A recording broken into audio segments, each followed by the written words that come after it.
the most underrated bodybuilder of all time. He's a machine, and he's a huge guy. I mean, when you stand next to him, look at the width of his shoulders and this latissimus development. I always just call him, instead of calling him Paul, I just call him, hey, monster. He's just so huge, you know, his arms and everything. He was gigantic. He made Dorian Yates look small. He made Ronnie Coleman look small. The sky's the limit for me right now in terms of how big I can get. I'm not putting any barriers in how big I am going to get.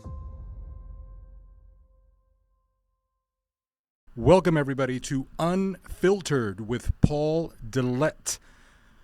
Paul, Yes, sir. it's been Yes, sir. how many years since you were at the Mr. O? I know last year you did a surprise appearance, but that was the first time in a long time. In over 20 years. And you just happened to years. be in Orlando that year. Yes.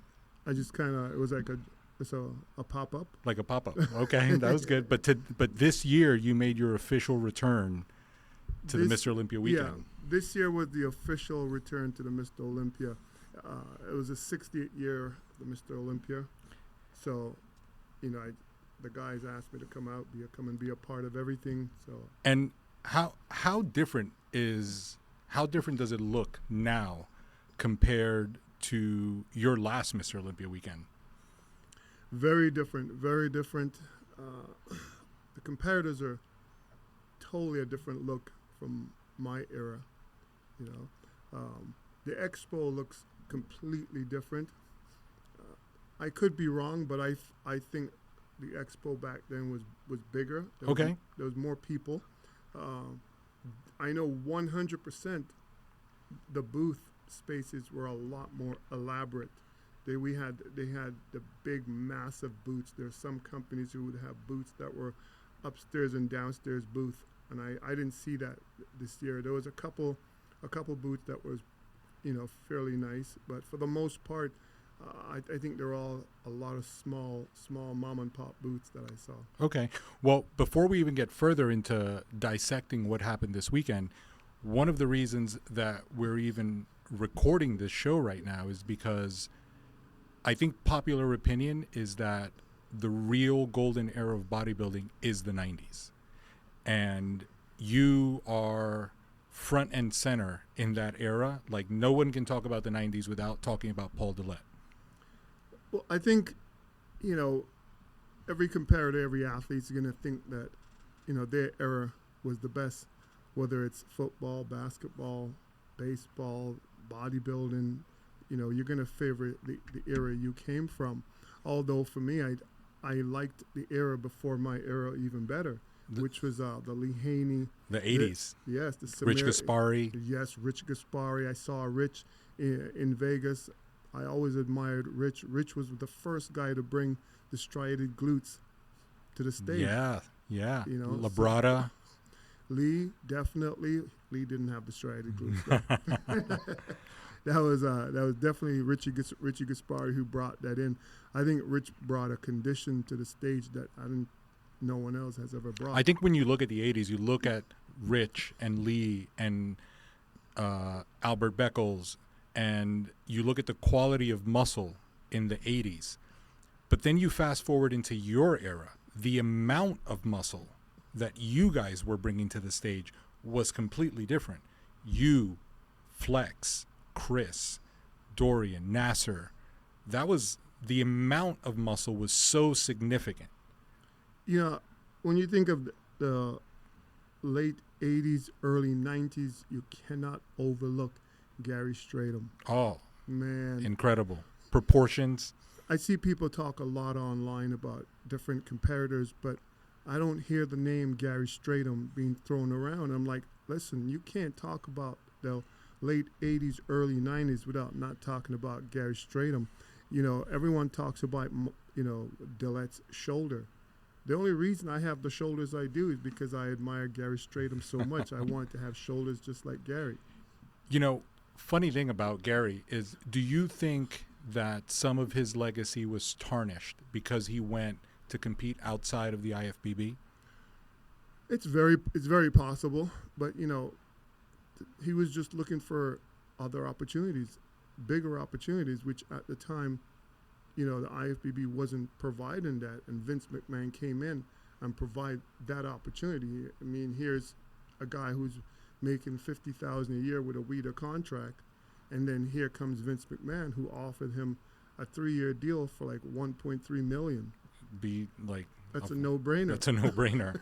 You know, so when we talk about the late '80s, early '90s, guys like Mike Christian, who a lot of these youngsters, if you're gonna show love to Paul Dillette, you know, for me, you got to show love to these guys because I admired all of them. Absolutely, David Dirth.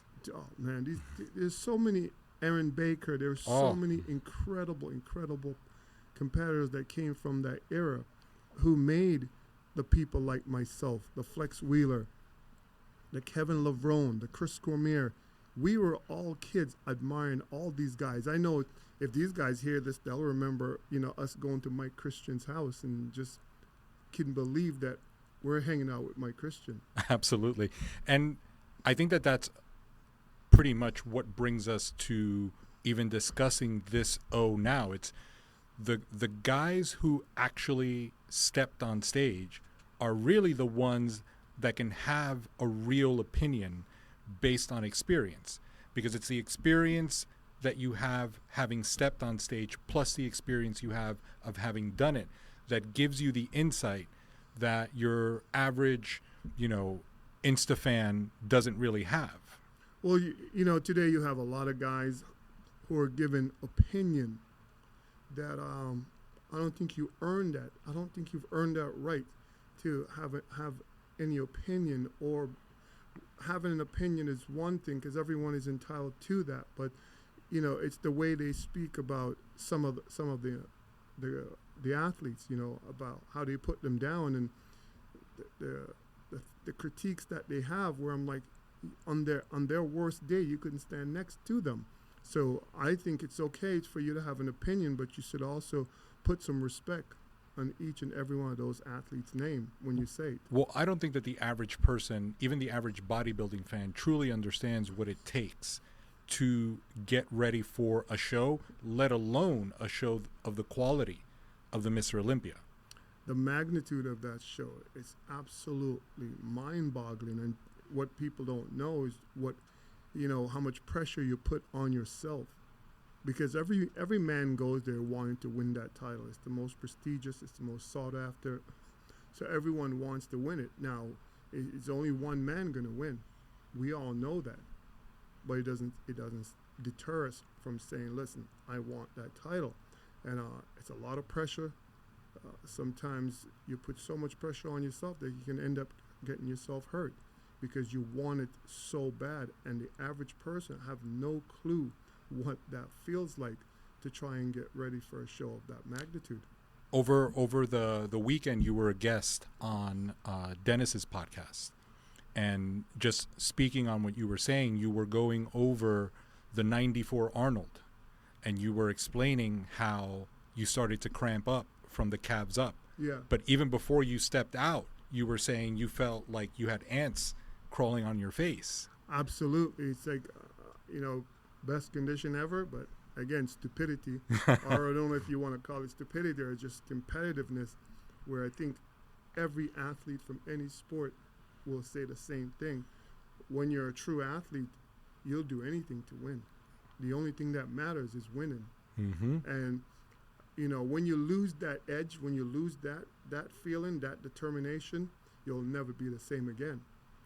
As a competitor, is it easy, almost second nature for you to look at a stage and see the difference from one athlete to the other? And what I mean is, most people looking at a bodybuilding show see a bunch of muscular guys and they're like, well, they all look great. But as a competitor at the level that you competed at, is it easy for you to look at all of the athletes on stage and easily recognize what separates one from the other? 100%. 100%. When you've been in the game for so long, you know, you definitely, when the guys first walk out, it's kind of like, wow. It's like, damn, everybody looks incredible. But once they stand in front of you for 10 minutes, you start picking everyone apart. For me, at the last Olympia, when all the guys walked out, they all looked incredible, and they are all incredible. But I picked my winner right away.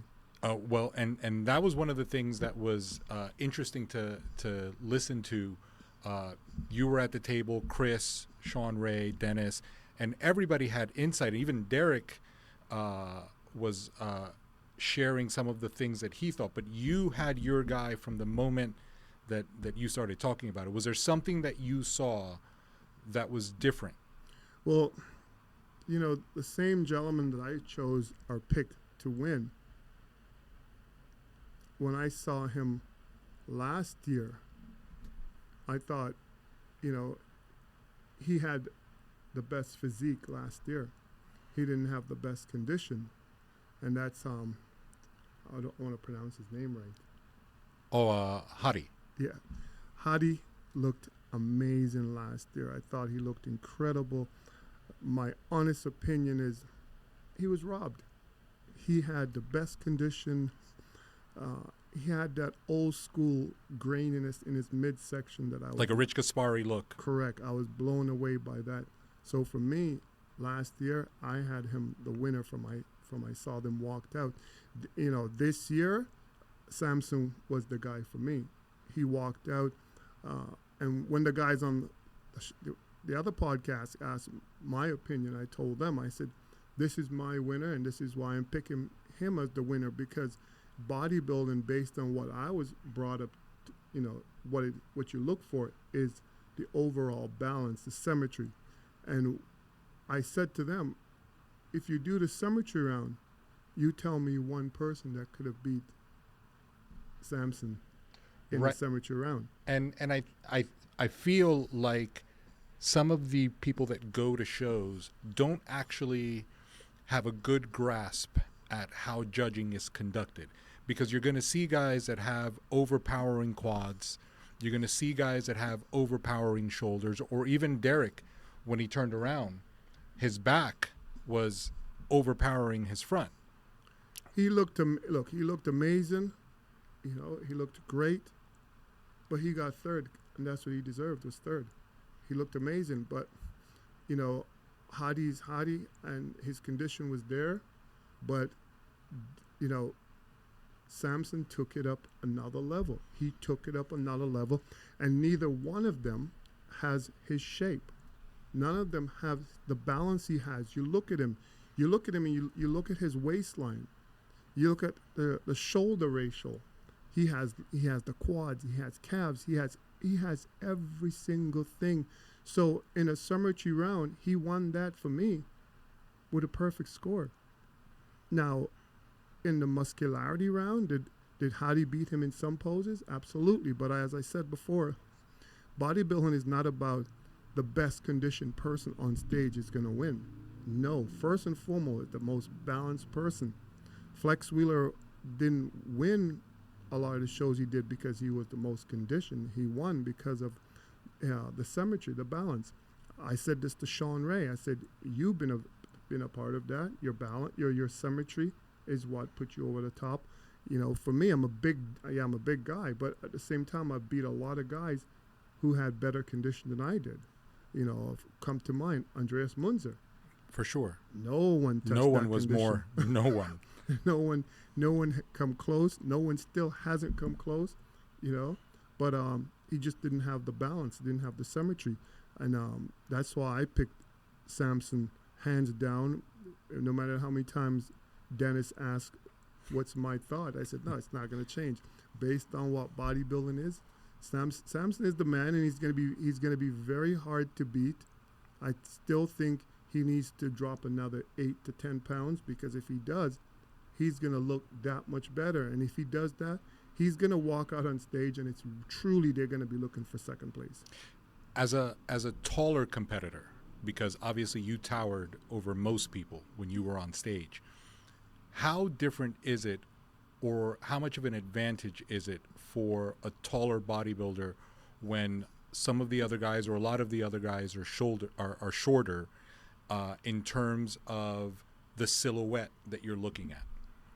Well, my humble opinion, I think there's no way a guy should be 5'6" coming on stage at 260 pounds. I'm sorry, that's a mailbox. That's a building with feet. It's really what that is. I mean, you can't be 5'6", 5'5", and come on stage weighing like that. No, I give Derek credit because for someone his height, look at the weight he brings onto that stage. To have the tiny waist. To have that tiny waist, that's absolutely incredible. Incredible. It's amazing. It's amazing. And maybe instead of having the 202, maybe they should have a height category. Right. Is there a point in this particular show where you were watching and you thought that maybe Samson didn't have it? No. I picked him, and I never changed my mind. Friday when I saw him, I thought, okay, he still needs to dry out a bit more, and then he came in Saturday night and did exactly that. He got better. Sometimes guys get worse, but he got better. The other guys got better, so I don't think anything changed. What about some of the other competitors that you saw? Is there anybody that you saw that maybe placed differently than you had it, or do you feel like the placing played out the way it should have? I think for the most part it played out the way it should have. I think the gentleman that took fifth, what's his name? Andrew. This guy's a specimen. He's a hybrid. The guy's unreal. I think he still needs to bring a little better in the condition department. But I think what maybe hurt him on stage was just the attitude that he brought, and maybe it was because they messed up his music 3 times. Well, I mean, so the guy completely lost it. He lost focus. But he's amazing. If there's someone for me who Samson would have to be afraid of or should be looking over his shoulder, it would be him. He's massive. He's tall. He's not missing any body parts. Like I said, maybe it's the messing up his music that made him have the attitude he did on stage, because it just looked like he couldn't have cared less. And I'm sure there's no way you can have that attitude when you put the kind of work in he must have put in to look the way he did. If he had placed second, could you complain? No. If he had placed third, could you complain? No.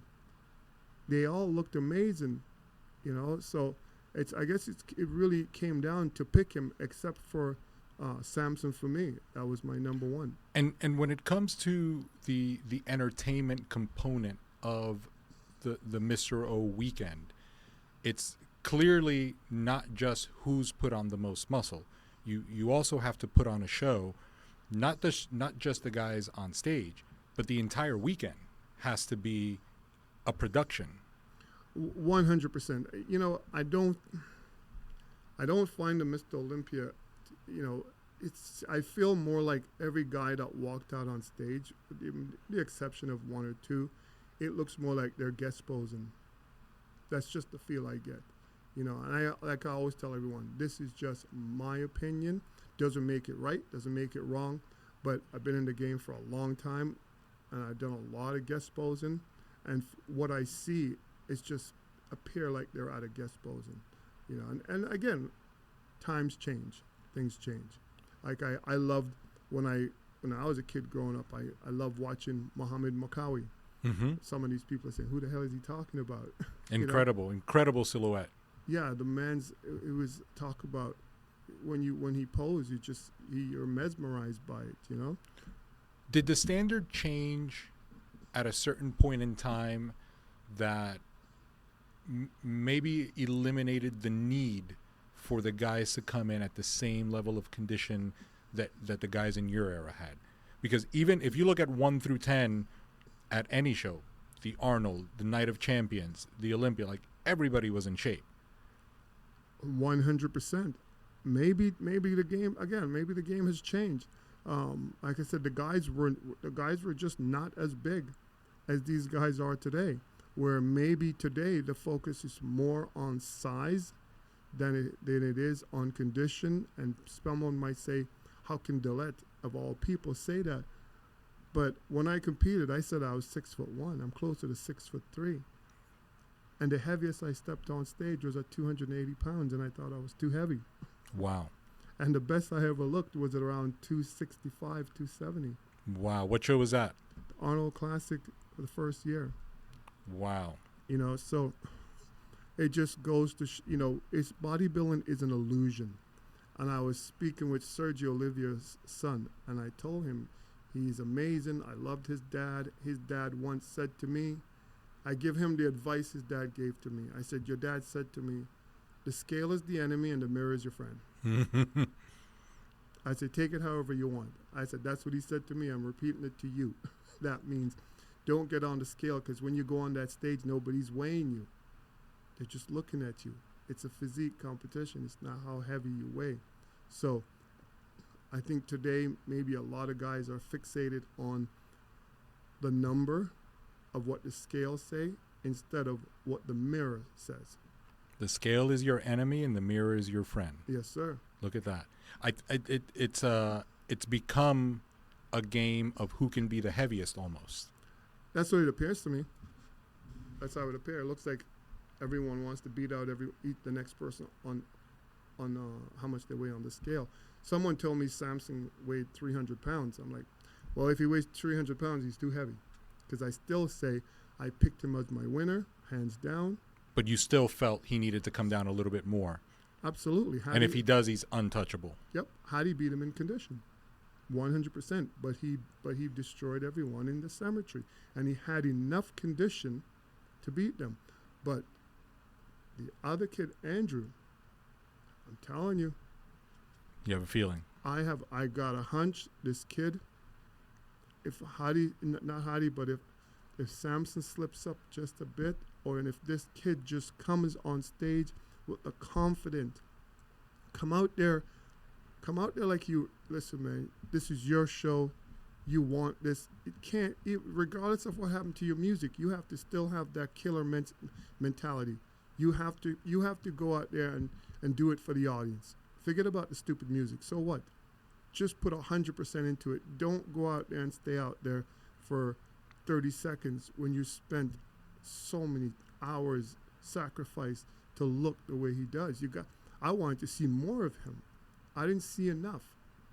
He left me wanting more. I want to see. And if I feel that way, I'm sure all those thousands in attendance want to see more of him, because the kid is incredible. And speaking of the people in attendance, the venue, what did you think of the venue? The venue's amazing. I got a story about that venue. Oh, really? Yeah. Do share. I actually had a meeting with that venue last year. Okay. Yeah, my show was supposed to be there. That's right. And for those of you listening or watching that haven't put two and two together, Paul is the president of WBFF Entertainment, and it looks like the show's going back to Las Vegas. The show's going back to Vegas. It's time for us to go back to Vegas and do what we do. You know, as such a prominent figure in the IFBB, a legend, you know, what do more people need to know about your connection to the IFBB and what you're doing with WBFF? Well, I think for a long time there was a misconception that there was some kind of a rivalry, or I don't know what's the right word for it. You know, maybe they disapprove of me or any such thing. And I've said it over and over. Myself and Jim Mannion's been friends for a couple of decades now, and we've never stopped being friends. We all up to this day, we still keep in touch with each other. We still call. We still text each other. I'm going to the Olympia. I need tickets. I call up Jim. You know. Do you think the bodybuilding fans don't necessarily understand that bodybuilding as a sport functions like other sport? I mean, look at what Ice Cube is doing with the big three, right?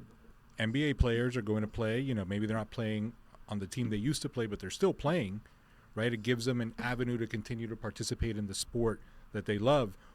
Why can't it be the same for the athletes that are in the IFBB and the NPC to have other avenues? I think people should have choices, and I think they should have other avenues. They can't just be one player in the game, right? Correct. You need to have that. When you walk down the street, there's multiple stores that you can go into to go and get what it is that you want to purchase. Imagine if there was only one. And with the WBFF, we've made it where it is completely different. Has nothing to do with what I used to do. I think people look, because everything is social media now.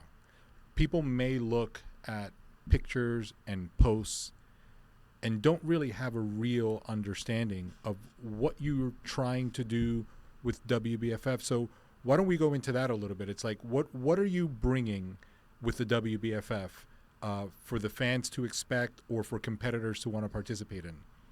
Well, the WBFF it's one part fitness, it's one part fashion, it's one part beauty. It's not hardcore. It's not hardcore. So therefore, there's no competitiveness between myself and the organization in which I came from. And I've always respected that, and I've always let it be known. Without the IFBB, I wouldn't be doing the things I'm doing. Just about everything I've done, it's because I was a part of that organization, and I still consider myself a part of that organization because all my friends, all my true friends are still there. And your opinion still matters in the IFBB. I think so. I think it does. That's why I guess that's why they have me involved in some of the things they're doing today, and I appreciate the fact for that. That I can go out to the Mr Olympia and all the guys make me feel like I'm a part of everything because I do have it is my legacy, right? Absolutely. Nothing that you did on stage will ever be forgotten. The size that you brought set a completely different standard, and that era is going to go down as one of the best eras, and obviously everybody, like you said at the beginning, the people that are Jordan fans are going to say that was the best era, and the LeBron fans are going to say the LeBron era was better. But it doesn't dismiss anyone else. Arnold's era was great for what it was, and every era after that is great. But in terms of the bodybuilding figure, the quality of muscle, the quality of conditioning, the quality of athlete that stood on stage during the 90s did set the standard pretty high. 100%. It's not just what they put on stage, but it's also the camaraderie that we all had. I mean, we would train together. We would go for lunch, breakfast, dinners. We'd always be together. I find today it doesn't seem like there's much camaraderie between the guys competing on stage. That's why, I can go to the Mr Olympia and still see all the guys, and everybody's all friends. friends. We're all friends because we realize there is life after bodybuilding. I'm glad we had that. We have so much stories of us going on those European tours and all the amount of trouble we've gotten in over the years. Well, back then you guys competed regularly. 100%. And now the guys do one show and they call it a season. My God. I don't know. I don't know. Is our bodybuilders, can bodybuilders be considered as soy boys too? Because, I remember one year I did 7 shows in 12 days. Wow. In 7 different countries. Wow. I mean, look at the difference. Everyone criticized Samson for doing that show in France the week before the Olympia. And in your day, 7 shows in 12 days, how many of the guys also did that many shows? There's a ton of us. Milo Sashev, my God, those guys were Iron Man. They would do just about every show they can do, And there's another guy who, we've been friends for a couple of decades, and we're still friends. Lee Priest, been one of my best friends. We still keep in touch, not as much as we should. Chris Cormier, we still keep in touch. I mean, it just goes to show the difference then and today. Lee brought a new version of muscularity to the stage for the shorter competitor, and he looked humongous when he was on stage and held his own, but you don't see that now. The shorter competitors look shorter. Yeah, no, Lee off stage, you could see that Lee was short. Lee on stage, you could not tell Lee was short. Lee was amazing. Perhaps the best arms ever in the history of bodybuilding, in my opinion. You know, maybe I'm a little biased because of our friendship, but I don't think so. The guy was just absolutely amazing. He's incredible. He's another guy who I feel didn't get what he deserved on stage. But it is what it is, right? It is what it is, and luckily, all of you are around to continue to relive those moments, and tell those stories, and continue to spread the word of bodybuilding for that next generation that can look back and say, damn, I want to look like that. You know, I have a story. Milos brought it up to me just the other day at the Olympia. He reminded me of one year myself and Lee were on the Grand Prix tour, and they were all eating so clean, and me and Lee was going out every night eating Chinese food. And Milos was just saying, he goes, Paul, your genetics was so incredible that you'd go out and eat Chinese food and come back and win the next day. You know, so it was just crazy. And I saw Ronnie for the first time in a long time. All of a sudden, I was reminding him of that another Grand Prix that we were on. That was the year just when at the end of that Grand Prix was when Ronnie exploded. But the whole journey, Ronnie was just eating this nasty, smelly. I told him, I said, Ron, that shit stunk. It was like rotten chicken. We were like, what the fuck is that smell? It was Ronnie's chicken. And I just told him about it. You know, we were just in Vegas, and he goes, yeah, you remember that? I said, yeah, of course I remember. We all remember that. And he won that Grand Prix. It was in Russia. And then he went on to win the Night of Champion. And the rest is history. And the rest is history. That's it. The stinky chicken. The stinky chicken. It all started with the stinky chicken. Yeah. What made you decide to come back to the O this year? It was the 60th year of the Mr. Olympia. Isn't that incredible? 60 years. 60 years. You know, and I was, you know, I'm honored and privileged, you know, to have been a part of it. So for 60 years, it's what a milestone, right? Absolutely incredible. So I wanted to be a part of it. The amount of lives forever changed. Absolutely. So it was just incredible to be there and see so many of the guys, and just to, you know, I was very close to Joe Weider. You know, I was one of Joe's favorite guys. You know. And it's too bad that he not see what his vision turned into, and the gentleman who's taking it over now. A gentleman who owns it, which is Jake Woods. He is doing a phenomenal job. He's doing an incredible job. He's truly taken bodybuilding to levels that none of us would have seen coming. And that's definitely what the sport needed. 600,000. I'm thinking about coming out of retirement. So Jake, if you hear me, I might be stepping back on stage. Make it 700,000, I'm there. And I think that the important part is that it doesn't seem like it's dying. It's only growing. From what I see, 100% it is growing. I don't know what's growing it. Is it the men's physique? Is it the classics physique? Or is it the open bodybuilding? I know we had a conversation about this on the last podcast, and I know Sean and Dexter had this conversation where Dexter thinks that it's still the mass monsters that's bringing in the big crowd. And I know Sean and Dennis, they disagree. They think it's the classic physique that's doing it with Chris Bumstead, who looks absolutely amazing. I thought he looked a lot better this year than he did last year.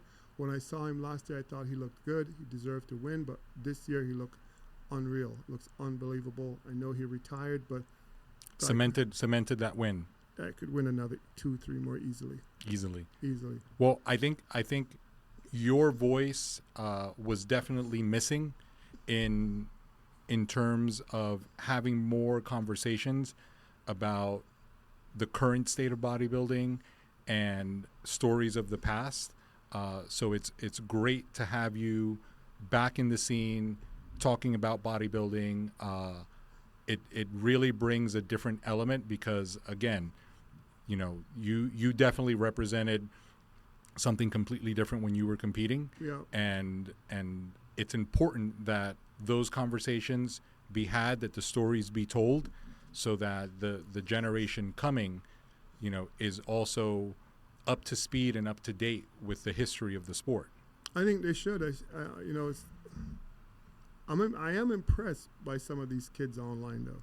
I'm truly impressed. I've seen videos and photos of myself I didn't know existed. So I got to say thank you to all these kids who knows how to work all this social media and find all these archived photos and videos that I've never seen before in my life. And, you know, they'll send stuff that I'm blown away by, you know. But I would really love to see the powers that be have the classic physique on its own night and Mr Olympia on its own night, just so we can see what's bringing the numbers. Where the draw is. Where the draw is. Yeah.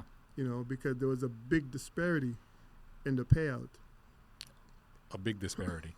And as much as I respect Samson, you know, the classic physique, I was very impressed. The kid that took second, he's amazing. He's absolutely He is incredible. Again, another lineup that looked great. You know, honestly, every guy in that top 5, they all did. I don't care if it was top 10.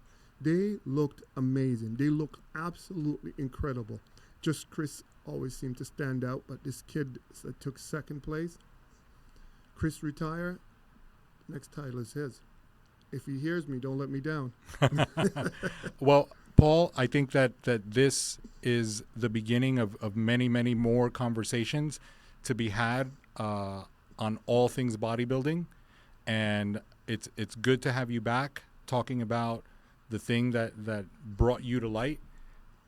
Yeah, listen, this is only one of many to come where we're going to cover many different topics in the world of bodybuilding, fitness, you know, the direction that it's going in, the direction that I'm taking my own organization in, you know. So this is just the first one. And I believe that the Unfiltered is going to be the thing that allows you to speak your mind and say what you think and not hold back.